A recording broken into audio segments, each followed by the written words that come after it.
नमस्कार, मैं महिमा प्रस्तुत करने जा रही हूँ शरत चंद्र चट्टोपाध्याय की एक बांग्ला कहानी का हिंदी रूपांतरण परिणीता।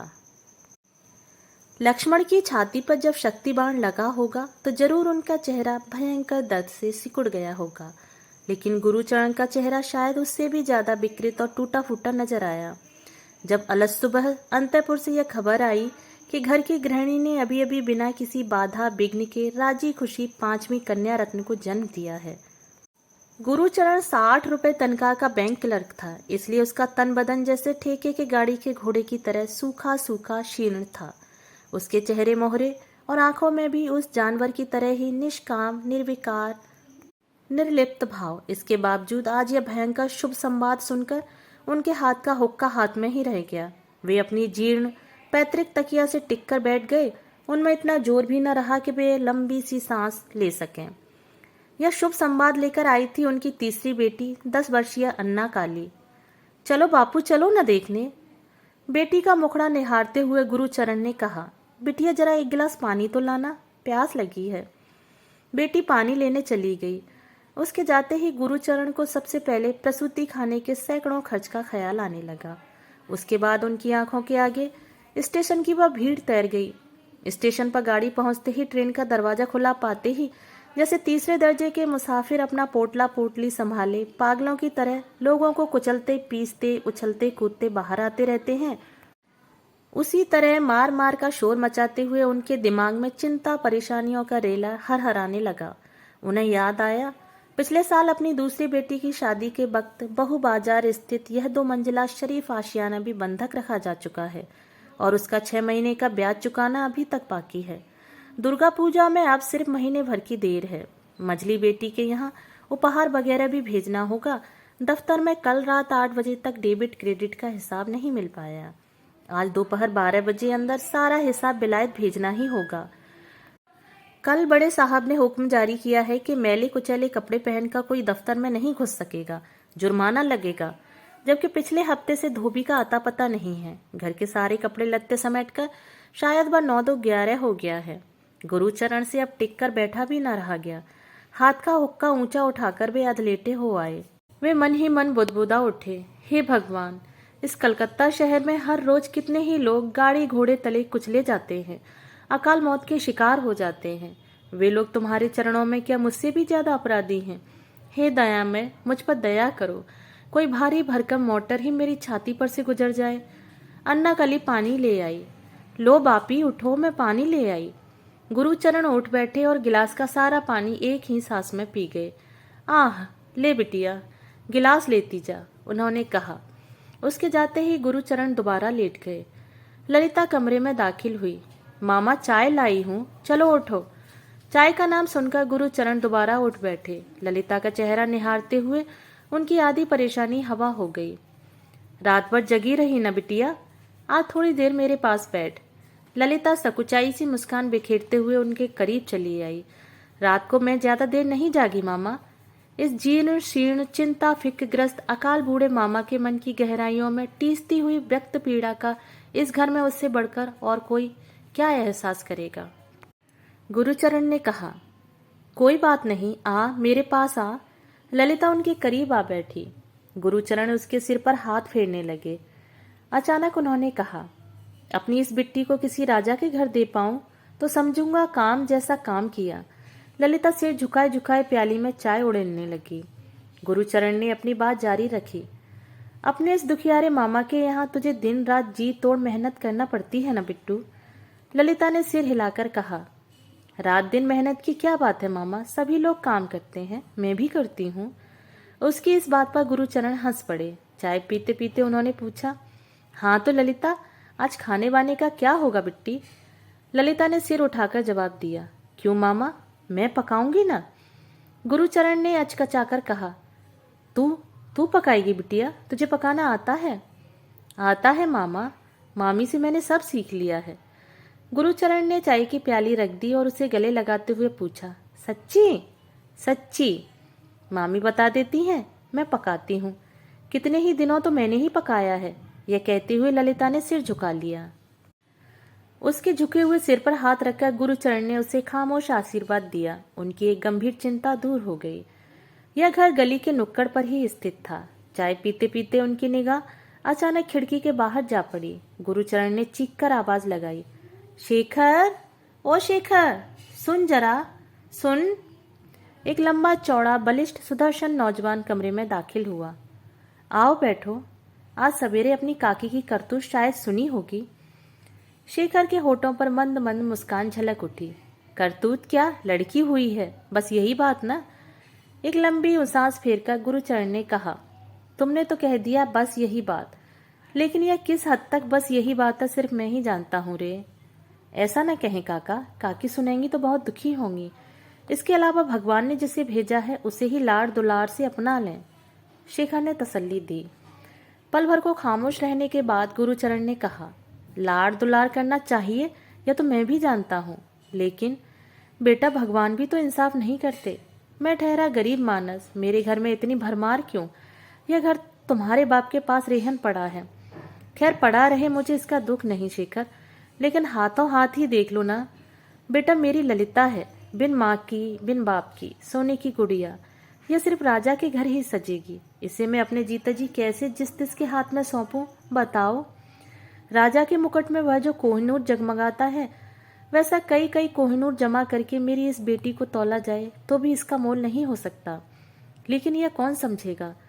पैसों के अभाव में ऐसी रतन को मुझे बहा देना होगा। तुम ही बताओ बेटा, उस वक्त छाती में कैसा तीर चुभेगा। 13 साल की हो गई, लेकिन मेरे हाथ में 13 पैसे भी नहीं है कि इसका कोई रिश्ता तय कर पा रहा हूँ। गुरुचरण की आंखों में आंसू छलक आए। शेखर खामोश रहा। गुरुचरण ने अगला वाक्य जोड़ा, सुनो शेखर नाथ, अपने यार दोस्तों में ही तलाश कर न बेटा, अगर इस लड़की की कोई गति कर सके। सुना है आजकल बहुतेरे लड़के रुपए पैसे की तरफ आंख उठाकर भी नहीं देखते, सिर्फ लड़की देखते हैं और पसंद कर लेते हैं। ऐसा कोई लड़का संयोग से मिल जाए शेखर, तो मैं कहता हूँ मेरे आशीर्वाद से तुम राजा होगे। और क्या कहूँ बेटा, इस मोहल्ले में तुम लोगों के ही आसरे भरोसे हूँ। तुम्हारे बाबूजी मुझे अपने छोटे भाई की तरह ही दिखते हैं। शेखर ने सिर हिलाकर कहा, ठीक है, देखूंगा। देखो बेटा, भूलना नहीं, ललिता ने तो 8 साल की उम्र में तुमसे ही पढ़ना लिखना सीखा है, इंसान बन रही है। तुम भी तो देख रहे हो वह कितनी बुद्धिमती है, कितनी शांत शिष्ट है। बूंद की भर की लड़की। आज से वही हमारे यहाँ पकाएगी, परोसेगी, देगी, सहेजेगी। अब से सब कुछ उसके जिम्मे। उस पर ललिता ने एक बार नजरें उठाकर झट से झुका ली। उसके होठ के दोनों कोर इश्क फैलकर रह गए। गुरुचरण ने फिर एक लंबी उसास छोड़कर कहा, इसके बाप ने ही क्या कम रोजगार किया, लेकिन सारा कुछ इस ढंग से दान कर गया कि इस लड़की के लिए कुछ नहीं रखा। शेखर खामोश रहा। गुरुचरण खुद ही दोबारा बोल उठे, वैसे कुछ भी रखकर नहीं गया, यह भी कैसे कहूँ। उसने जितने सारे लोगों का जितना जितना दुख मिटाया, उसका सारा पुण्य मेरी इस बेटी को सौंप गया। वरना इतनी नन्ही सी बच्ची ऐसी अन्नपूर्णा हो सकती है भला? तुम ही बताओ शेखर, यह सच है या नहीं? शेखर हंस पड़ा। उसने कोई जवाब नहीं दिया। वह जाने के लिए उठने ही वाला था। इतनी सुबह सुबह कहाँ जा रहे थे? उन्होंने पूछा। बैरिस्टर के यहाँ, एक केस के सिलसिले में। इतना कहकर वह उठ खड़ा हुआ। गुरुचरण ने उसे फिर याद दिलाया, मेरी बात जरा याद रखना बेटा। वह जरा सांवली जरूर है, लेकिन ऐसी शक्ल सूरत, ऐसी हंसी, इतनी दया माया दुनिया भर में खोजते फिरने पर भी मिलेगी नहीं। शेखर ने सहमति में सिर हिलाया और मंद मंद मुस्कुराते हुए बाहर निकल गया। उस लड़के की उम्र 25-26, एमए पास करने के बाद अब तक अध्यापन में लगा रहा। पिछले वर्ष अटॉर्नी बन गया। उसके पिता नवीन राय का गुड़ का कारोबार था। लखपति बन जाने के बाद इधर कुछ एक सालों से कारोबार छोड़कर घर बैठे तिजारती का धंधा शुरू कर दिया है। बड़ा बेटा वकील व शेखर नाथ उनका छोटा बेटा है। मोहल्ले की छोर पर उनका विशाल तिमंजिला मकान शान से सिर उठाए खड़ा है। उसी मकान की खुली छत से सटी हुई गुरुचरण की छत है, इसलिए दोनों परिवारों में बेहद आत्मीयता जुड़ गई थी। घर की औरतें इसी राह आना जाना करती थीं। काफी लंबे अरसे से श्याम बाजार के किसी अमीर घराने के साथ शेखर के विवाह की बातचीत चल रही है। उस दिन जब भी लोग देखने आए तो इन लोगों ने अगले माह का कोई शुभ दिन तय करने का प्रस्ताव दिया, लेकिन शेखर की मां ने इनकार कर दिया। उन्होंने मेहरी के जरिए मर्दाने में यह कहला भेजा कि लड़का जब खुद लड़की देखकर पसंद कराए तभी यह विवाह संभव है। नवीन राय की नज़र सिर्फ दौलत पर थी। गृहिणी की इस टाल मटोल से वे नाराज हो उठे। यह कैसी बात? लड़की तो देखी भाली है, बातचीत पक्की हो जाने दो, उसके बाद सगाई के दिन अच्छी तरह देख लेना। लेकिन गृहिणी राजी नहीं हुई। उन्होंने पक्की बातचीत करने से मना कर दिया।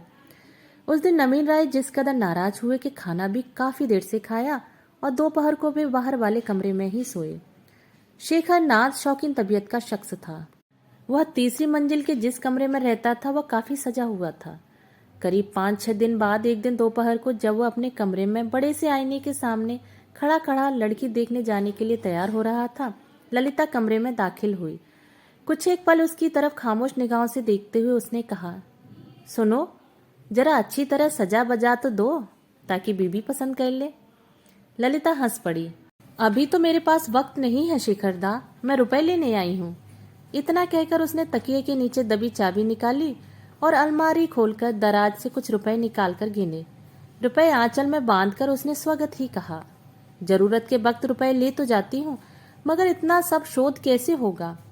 शेखर ने ब्रश फेरकर एक तरफ के बाल बड़े जतन से ऊंचे किए और पलटकर ललिता की ओर मुखातिब हुआ। शोध होगा नहीं, हो रहा है।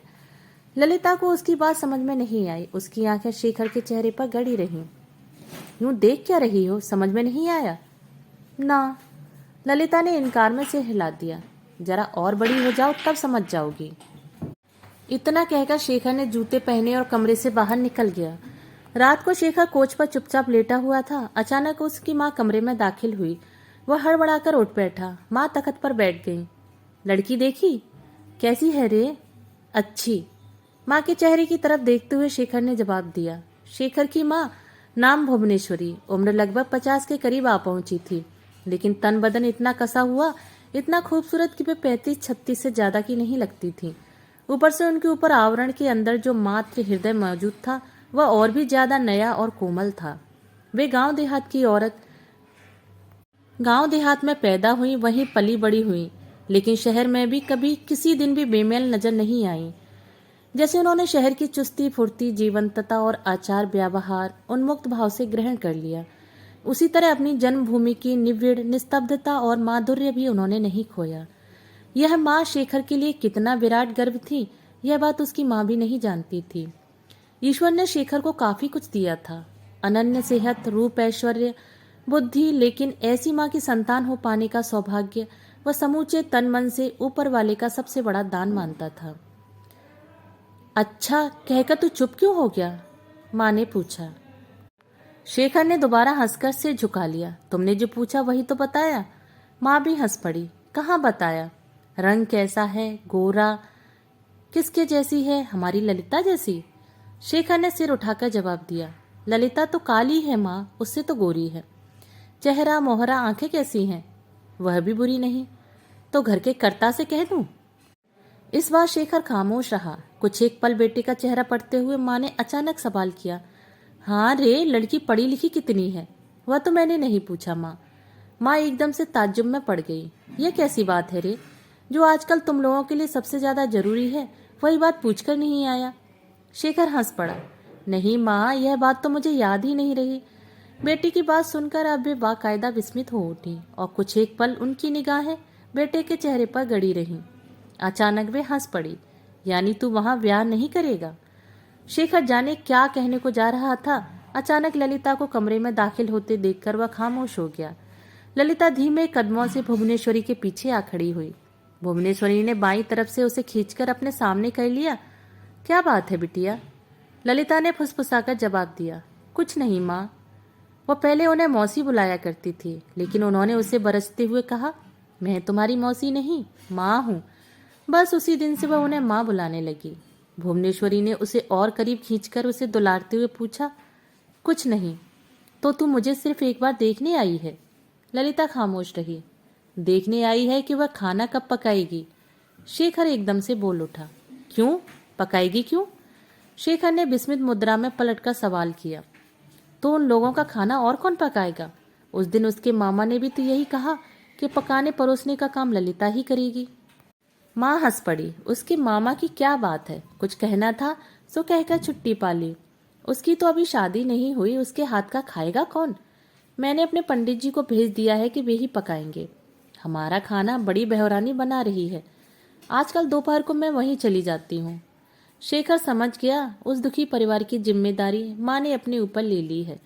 उसने राहत की सांस ली और खामोश हो रहा। करीब महीना भर गुजर गया। एक शाम शेखर अपने कमरे के कोच पर लेटा लेटा कोई अंग्रेजी उपन्यास पढ़ रहा था। उस उपन्यास में वह खासा मगन हो गया था। तभी ललिता उसके कमरे में दाखिल हुई। उसने तकिए के नीचे से चाबी निकाली और खटखट की आवाज के साथ वह अलमारी का दराज खोलने लगी। किताब से सिर उठाए बिना ही शेखर ने पूछा, क्या बात है? रुपए निकाल रही हूँ। शेखर ने हुंकार भरी और पढ़ने में ध्यान मग्न हो गया। ललिता ने आंचल में रुपए गठियाकर उठ खड़ी हुई। आज वह काफी सज धज कर आई थी। वह चाहती थी शेखर एक बार उसे देख ले। 10 रुपए लिए हैं शेखर दा। अच्छा। शेखर ने जवाब तो दिया मगर उसकी तरफ देखा नहीं। निरुपाय ललिता इधर उधर की चीजें उलटने पलटने लगी। झूठ मूठ ही देर तक रुकी रही, लेकिन जब कोई नतीजा नहीं निकला तो धीमे कदमों से कमरे से बाहर निकल गई। लेकिन यूं चले जाने से ही तो नहीं चलता। उसे दोबारा लौटकर दरवाजे पर खड़े होना पड़ा। आज वे लोग थिएटर जा रही थीं। शेखर की अनुमति बिना वह कहीं नहीं जा सकती, यह बात वह जानती थी। किसी ने उसे शेखर से अनुमति लेने को नहीं कहा, या वह क्यों, किस लिए? ये सब ख्याल उसके मन में कभी नहीं जगे। लेकिन इंसान मात्र में एक सहज स्वाभाविक बुद्धि मौजूद होती है। उस बुद्धि ने उसे सिखाया था कि भले और कोई मनमानी कर सकता है, जहां चाहे जा सकता है, मगर वह ऐसा नहीं कर सकती। इसके लिए वह आजाद भी नहीं है। मामा मामी की अनुमति ही उसके लिए यथेष्ट नहीं है। दरवाजे की आड़ में खड़ी खड़ी उसने कहा, हम लोग नाटक देखने जा रही हैं। उसकी मृदु आवाज शेखर के कानों तक नहीं पहुंची। ललिता ने जरा और तेज आवाज में कहा, सब लोग मेरे इंतजार में खड़े हैं। इस बार शेखर के कानों तक उसकी आवाज पहुंच गई। उसने किताब एक ओर रखते हुए पूछा, क्या बात है? ललिता ने तमक्कर जवाब दिया, इतनी देर बाद मेरी आवाज कानों तक पहुंची। हम लोग थिएटर जा रहे हैं। हम लोग कौन? शेखर ने पूछा। मैं, अन्ना काली, चारूबाला का भाई, चारूबाला उसके मामा। यह मामा कौन है? शेखर, उसका मामा कौन? ललिता, उनका नाम गिरीन्द्र बाबू है। 5-6 दिन हुए अपने घर मुंगेर से यहाँ आए हैं। यहीं कलकत्ते में रहकर बीए में पढ़ेंगे। बड़े अच्छे आदमी हैं। शेखर बीच में ही कह उठा, वाह, नाम पता पेशा सब मालूम कर लिया तुमने। देख पड़ता है इतने ही दिन में खूब हेलमेल हो गया है, इसीलिए 4-5 दिन में ही तुम गायब रहती हो। जान पड़ता है ताश खेला करती हो। अचानक शेखर के बात करने का ढंग बदला हुआ देखकर ललिता डर गई। उसे ख्याल भी न था कि इस तरह का प्रश्न उठ सकता है। वह चुप ही रही। शेखर ने फिर पूछा, इधर कई दिन से ताश का खेल होता था, क्यों? ललिता ने संकुचित होकर धीरे से अपनी लाचारी जताते हुए संकोच के स्वर में कहा, चारू के कहने। चारू के कहने से? क्या कहने से? कहते हुए शेखर ने एक बार सिर उठाकर ललिता की ओर देखा, फिर कहा, एकदम कपड़े लत्ते से लैस होकर आई हो। अच्छा जाओ। लेकिन ललिता नहीं गई, वहीं चुपचाप खड़ी रही। चारूबाला का घर ललिता के घर के पास ही है। चारू उसकी बहनेली है। दोनों हमजोली हैं। चारू के चरवाले ब्रह्म समाजी हैं। इस गिरिंद्र के अलावा चारू के घर के सभी आदमी शेखर के परिचित हैं। 5-7 साल हुए गिरिंद्र कुछ दिन के लिए एक बार यहाँ आया था। अब तक वह बांकीपुर में पढ़ता था। कलकत्ते आने का न प्रयोजन ही हुआ और न वह आया ही। इसी कारण शेखर उसे जानता पहचानता न था। ललिता को फिर भी खड़े देखकर, बेकार क्यों खड़ी हो, जाओ, कहकर शेखर ने फिर किताब खोल ली और पढ़ना शुरू कर दिया। 5 मिनट के लगभग चुप रहने के बाद ललिता ने फिर धीरे से पूछा, जाऊं? जाने ही को तो कह चुका हूं ललिता। शेखर का रंग ढंग देखकर ललिता के मन से थिएटर देखने का उत्साह उड़ गया। लेकिन बात ऐसी थी कि गए बिना रहा भी नहीं गया। तय यह हुआ कि आधा खर्च चारू का मामा देगा और आधा ललिता देगी। चारू के घर में सब लोग उसी की अपेक्षा कर रहे होंगे। देर होने के कारण ऊब रहे होंगे। जितनी देर हो रही है उतनी ही उन लोगों की बेचैनी बढ़ रही है। यह दृश्य कल्पना के द्वारा ललिता की आंखों के आगे नाचने लगा, किंतु बचने का कोई उपाय भी उसे नहीं सूझ पड़ता था। और भी 2-3 मिनट तक चुप रहने के बाद फिर उसने कहा, बस सिर्फ आज ही के दिन जाना चाहती हूँ, जाऊं? शेखर ने किताब को एक तरफ फेंक दिया और धमकाकर कहा, दिक मत करो ललिता, जाने की इच्छा है तो जाओ।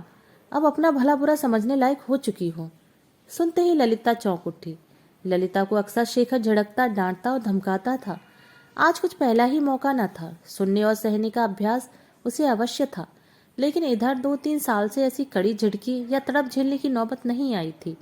उधर साथी सब राह देख रहे हैं, इधर वह खुद भी पहन ओढ़कर तैयार खड़ी है। सिर्फ रुपए लेने के लिए आना ही आफत हो गया। अब उन सब साथियों से जाकर वह क्या कहेगी। कहीं आने जाने के लिए ललिता को आज तक शेखर की ओर से पूरी स्वतंत्रता प्राप्त थी। वह कभी रोक टोक नहीं करता था।